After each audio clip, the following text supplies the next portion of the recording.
Happy New Year to everyone out there in the Derbyverse. Here we are again for another week with Power Through the Fourth Whistle. This episode will be releasing on December 31st, so this will be the last episode of the year, the last episode of the 2018 season. And that means we are ready to move on to bigger things in 2019. I hope you've got some great plans tonight. Maybe you're going to a party, maybe you're going to hang out with some friends, or maybe you're going to, adult and get a good night's sleep. Whatever works for you in your life, that's fine. So today, before I get started, I do want to remind you again, we are on iTunes, we are on Spotify, we are on almost every place you can find a podcast. So please, wherever you listen to this podcast, rate and review and subscribe. Let people know about it. Please share with your friends. We can use all the help we can get to spread the word of positivity in the Derby world, inspiring others. We all want to get better together. It would be a beautiful thing. So, today's episode is about 3 major ways to achieve your Derby resolutions and goals in 2019. If you really, really want to get after it this year, here are 3 big ways to help you get there. The first way is changing your thought pattern. So I actually got a lot of this from Bonnie Destroyer. If you don't know who she is, she skated bank track for many years and she changed many lives. Bonnie is this great skater, but more important than her on-skate skill videos, which you can still find on YouTube, was the impact she had on mindset training. She gave a lot of talks at RollerCon with Isabel Ringer about burnout and different interleague relation things, and mostly just your mindset while training. She really wanted to bring just positivity to the Derbyverse, make every day as rad as possible, and I super miss her. Like, I'm sorry, this sounds like a eulogy. She's not dead. She's gone underground. She's not a part of the Derbyverse right now. She has moved on to hopefully wonderful things in her life. But that's one of the reasons that I started the Derby page, Power Through the Fourth Whistle, and I started this podcast is I feel like this was a really important thing in roller derby, to have a source like this, to give great advice and to inspire people to do better, to be better. And I wanted to continue her lessons and her training. So she had made these MP3s and sold them online. I don't think you can find them anymore. She had all these blog articles and her website has since lapsed. But I really want to share one of her lessons today. Because this one really helped me change my approach to learning, because I was an insufferable perfectionist. If you met me in the first few years of my derby career, you absolutely saw this. The game would be over and I'd focus on all the things that went wrong. But I learned to change my language and change my thoughts, and I try to spread this around everywhere I can, and it all starts with the puppy talk. Imagine you've taken home an adorable puppy. This puppy loves you already and is so happy to be around you. When you try to teach it good habits, every time it makes a mistake, you kick it hard in the stomach. You tell it how bad it is and how it failed. This is the only way you teach it, by punishing it when it's been bad. This puppy will not be enthusiastic about learning new tricks anymore, because all it knows is that eventually it will disappoint you. Now imagine you are learning a new skill for the first time. You're on your skates, you're trying to figure it out. Your first approach doesn't go perfectly right, or the second, or the third. In fact, it's starting to get worse the more you try. You are getting more and more frustrated with yourself. And you give up in disgust. And you're like, I'm the worst. Has this ever happened to you? Have you seen it happen to others? Maybe on your team? Have you seen it on other teams? Have you seen it in other areas of your life? Change your language, change your thoughts. This is basically setting up a translator in your brain. Taking things like when you have a thought of this is hard, change it to this is challenging. Because challenging is the same thing as hard, but the change in the word means I'm embracing a challenge instead of this is a hard rock in my path that I'll never be able to move. Change I'm not good at this to things like I'm not there yet, but I'll persevere if I don't give up. Maybe I can ask someone who's good at this for help. Change things like I'm the worst to I'm learning and making tiny improvements every day. I need to notice where I've made progress. So whenever I hear somebody say like, oh, I'm so bad at this, or I'll never get this right, I try to swoop in and help them rework the sentence. Just kind of come in like if you've got like a little devil and a little angel on your shoulder, I try to be the little angel person, and I come in and I'm like, you mean this is really challenging me right now, but I know if I keep at it and break it down, I'll figure it out. Or my favorite, when someone says, that's my bad leg, or that's my dumb leg, as if your leg has a mind of its own and it's trying to bring you down. So I come in, no, you mean your smart leg and your leg that's still studying for finals, or your strong leg and your leg that's a rocky training montage in the gym leg, or my favorite, your good leg and your better leg. Both of your legs are good. One of them's just better. The other one's still learning. It needs support. Don't kick it with insults. So I like to think about this like, I'm a good fairy. I'm swooping in. I'm waving a wand, trying to help them see the situation with, a new way, spreading positivity in a more eager learning environment. I picture glitter flying up into the air. Because I was that person that was kicking myself all the time. And I don't wish that on anyone. I don't care what I feel about you. I don't want this to happen to you. Another great example. Has anyone ever told you great job after a game or tried to say something nice to you and you reply like, oh, what about the time I didn't get lead? Or, oh, I played so bad. I was awful. Like, oh, no.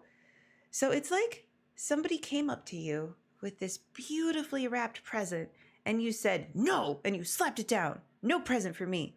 I don't deserve it. It's on the ground now. I'm sure this has happened to you, or maybe this has happened as the person giving the compliment.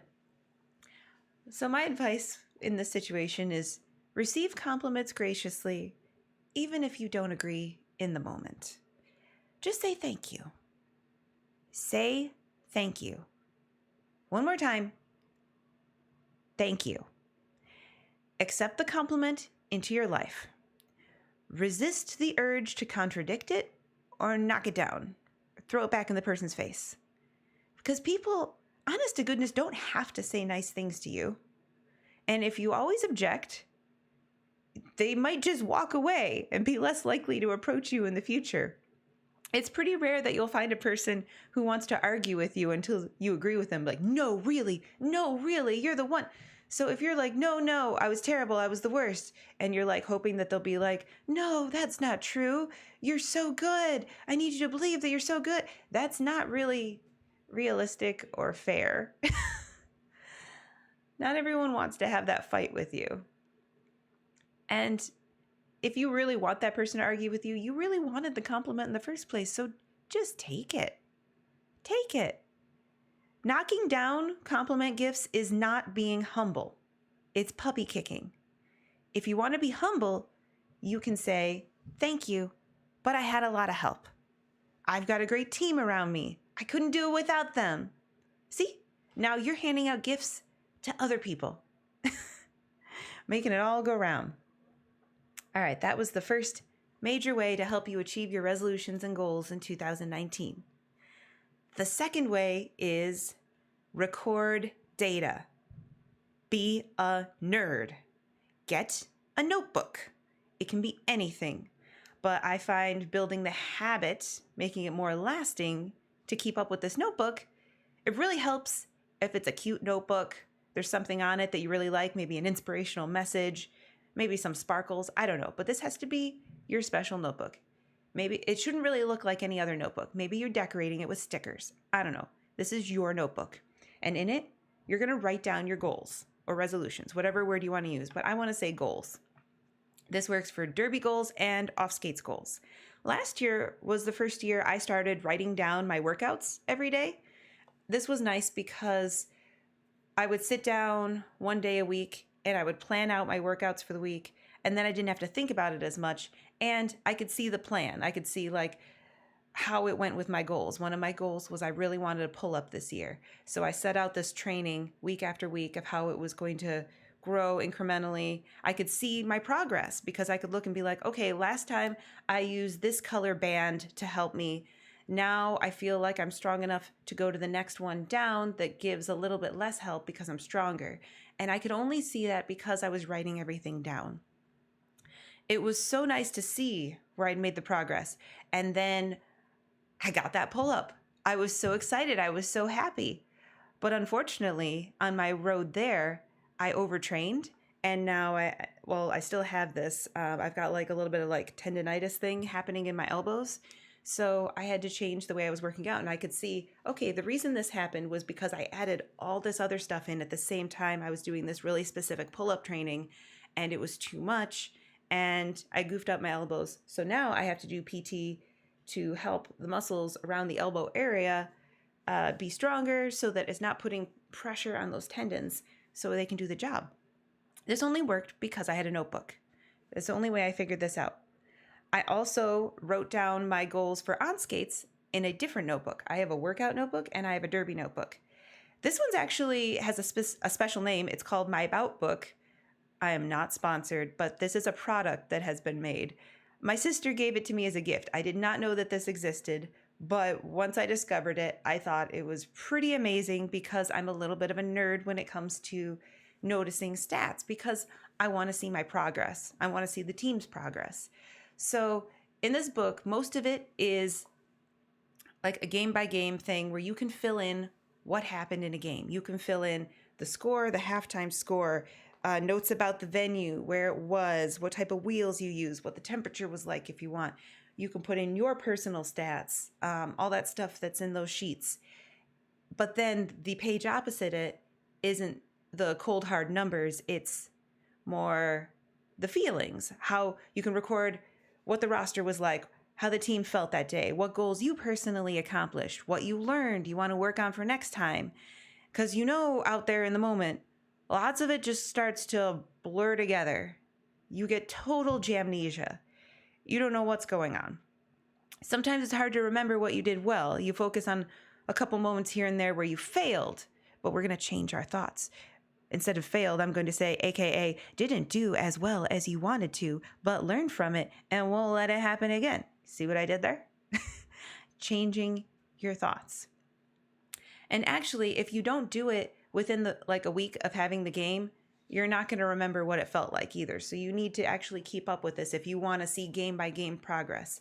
And if you had a season long goal, this is where you can write that stuff in.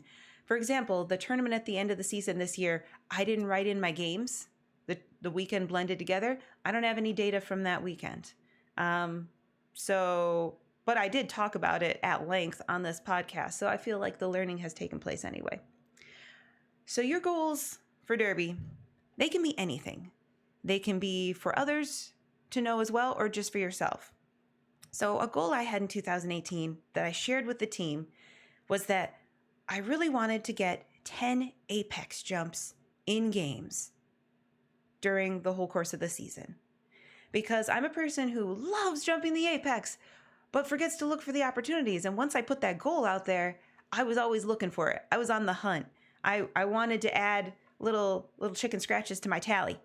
So every time I got one, I'd come back to the bench and the team would celebrate with me. And they'd ask me, how many do you have now? They're they're invested now in my goal. They care about my goal because I shared it with them.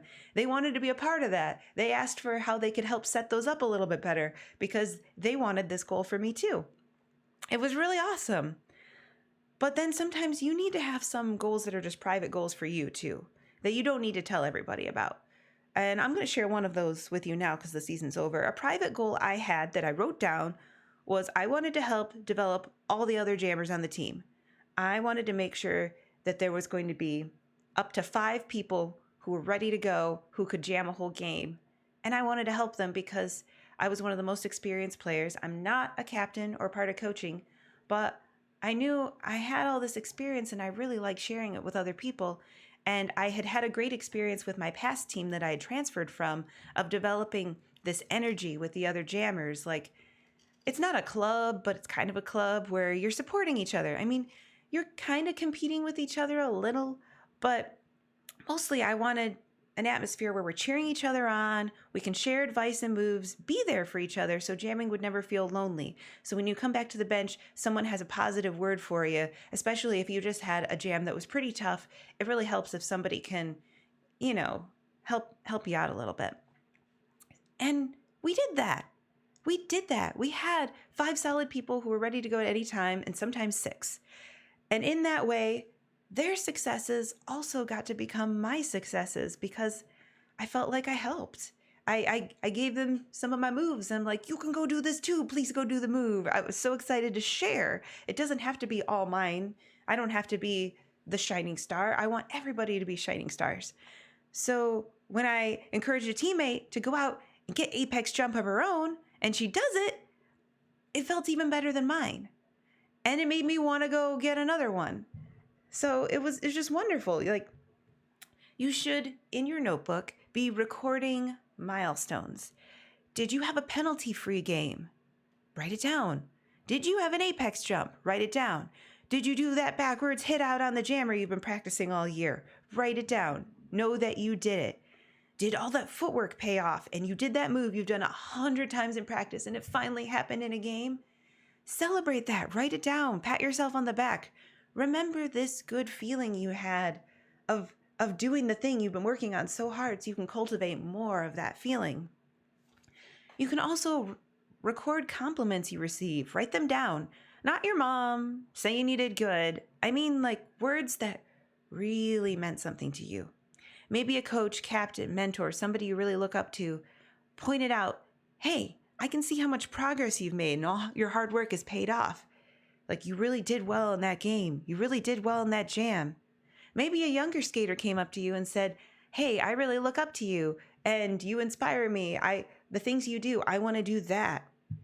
But it's more important while it's more important what you think of yourself, it also really helps when you get into a session of puppy kicking to see reminders of other people's positive statements about you that can help you knock it off. And you can even put a date on it if that helps you with remembering, hey, there was this day where this person thought this thing of me. And man, I really want to live up to that all the time. If you are finally like nailing a skill that's been challenging you, like, this is not a notebook thing, but maybe take a video of it so you can remember this moment and all the hard work that went into it. Have a friend like grab your phone really quick and just be like, hey, I'm finally doing this. Can you take a video of it? Because I want to remember this, that I finally got it. The day I was so happy I finally got it. I mean, you can share it if you want on social media so others can celebrate with you, or you can keep it to yourself. There are things I put on Facebook under private just for me sometimes, because sometimes I just want to look back and see, like, yeah, this was the time I did this thing that I'm really proud of, but I keep the victory for myself. It's just my little secret, my victory. All right, moving on to the third way. The third thing you can do to really help you achieve your New Year's resolutions and goals: visual reminders. Put messages in plain sight to remind you of your goal, why you want this, and on the flip side, remove distractions or objects that might hinder your progress. So, for example, If you have a derby skater you really look up to, there's something they do you really want to do. Uh, my example would be Satan's Little Helper. I really look up to her as a jammer. I know she doesn't jam anymore, but I really loved watching her play. So there was this great photo of her doing an apex jump and getting past people. And I put it as a wallpaper on my laptop for a while because I just wanted to be like, yeah, that's what I'm going to do. She's great at that. I'm going to do that. Same thing with Bricktator. She's another skater I really personally connect with and look up to. I really like what she's all about. It's a great picture of her skating I used as a wallpaper for a while. It's just a nice little visual reminder of, I mean, it's not a specific goal, but it's like, that's what I'm going for. That. I'm going to make it my own, but that's what I'm going to use as the inspiration. That's what I'm going towards. So a lot of people, not derby related, just life related in general, make a resolution or goal of they just want to be happier. They want a big mindset adjustment to improve health and well-being. Like there was a year where I was going through a really dark time and I read a bunch of books. I really wanted to change my mindset. And one of the things I found during that time, it's so simple. It was just a little quote and it came with a piece of candy. It was just stuck in with a caramel. And I liked it so much, I actually taped it up on my cupboard in my kitchen so I can see it every single day. And it's been there for years now. And the quote is, "Happiness is not something ready-made. It comes from your own actions." This reminds me that happiness has to come from within.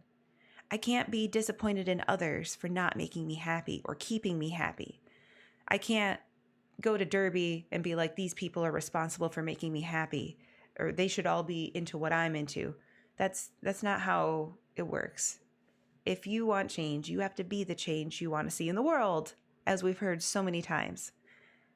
I can't be disappointed in others for not making me happy or keeping me happy. Happiness is a choice I make, and I can create it anytime if I try. The part about it not being ready-made also reminds me that I can't buy happiness from a store. That, stuff or treats might be fun, but it's not going to create a lasting happiness. That's all on me. It has to be something I make. I have to, remember to appreciate what's around me, find the good, look for the silver lining, and have gratitude for all the awesome in my life. Because when I look around, there's a lot of awesome to be had, and I actually am super grateful for it. So I like having that around every day to just be like, yeah, happiness, me, I'm doing that. I'm happy. So the opposite is true as well. You should remove things that are visual that are sending you the wrong direction. Things that make you sad, things that distract you from your goals. If you see something and it's making you feel kind of bummed out, it needs to go. I had something on my wall that was kind of bumming me out that was from a group of people that I'm not a part of anymore, and it was making me sad to look at. So I put it away because I should only remember it in a fond way, and if it's making me sad, then just put it away for a little while. If somebody on Facebook is putting out more negative energy than positive, it brings you down when you see it, it's time to hide them. It can just be for 30 days. All you have to do, you see that post you don't want to see, go to that tiny arrow in the corner of the post, click on it, and be, hide so-and-so for 30 days. Take a break.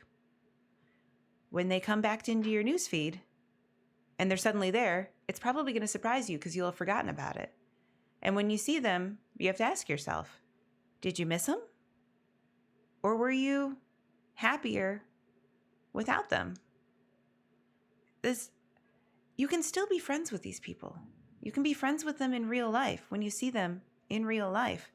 But if what they're putting out into the world is bumming you out all the time, which obviously, you're responsible for your own reactions, but you can choose not to see these things. You actually have the power over what you choose to see, who you choose to hang out with. You should have positive people in your life and distance yourself from negative people. They don't have to be in your life or in your life as much. You can really love these people, but limit your interactions with them. Okay? It's okay to limit the interactions. Take a little bit of space. I mean, it's all a choice. Who do you want to be? What do you want to be about? Surround yourself with people who have similar goals to you, who want the same things as you. Like, the teams I've been on have had different types of goals. You know, my first team was all about super into success, but they didn't care if they liked each other. And that was okay at that time. My second team, super into loving each other, wanted success, but wanted to love each other more. And that was something I really needed at that point in my life. And I'm really happy now to be on a team where everybody really likes each other, but they also are super into success. They want the team to do good. They want themselves to do good. They all have their own goals and they're gunning for them really hard. They really want these things to happen. And so for me, I feel like I finally found this meld of the best of both worlds where we want these things for each other. We're pushing each other, but we're also helping each other out. We're being the little good fairy to encourage each other and change the language, right? Change the thought process so we can all be brought up together. And I think that's beautiful. And I want more of that for everyone, to take that back to your teams and get surrounded by people who are into what you're into. Because I'm assuming if you're listening to this podcast, you're probably a little bit like me and you really want to be inspired. You really want to do well. You want to go out there and, to use a Bonnie Destroyer term, basically see how rad you can be in one lifetime. It's kind of a fun word. You know, just go out there and you don't have to be the best in the world, but you want to be the best you can do. You want to see how good you can be at roller derby and at life, based on your own personal goals, desires, dreams, everything you want in this world. You can totally do it. But you got to approach it the right way, and you got to be surrounded by the right people. And I think that's the perfect place to leave it this week. Thank you so much for listening to the Power Through the Fourth Whistle podcast. Tell your friends, subscribe, rate, and review. I could really use some more reviews if you want to give me a late Christmas present. It would be awesome. And just go out there and kick some serious you-know-what in 2019. We're not as explicit as the last episode. I hope you've been listening to that song a lot. I really love it. Have a wonderful New Year, New Year's Eve, New Year's Day. Let's start 2019 on the right foot and just crush it. I'm so excited to crush it with you. I'll see you next time. We have been talking about derby, sharing derby thoughts. Pew, pew.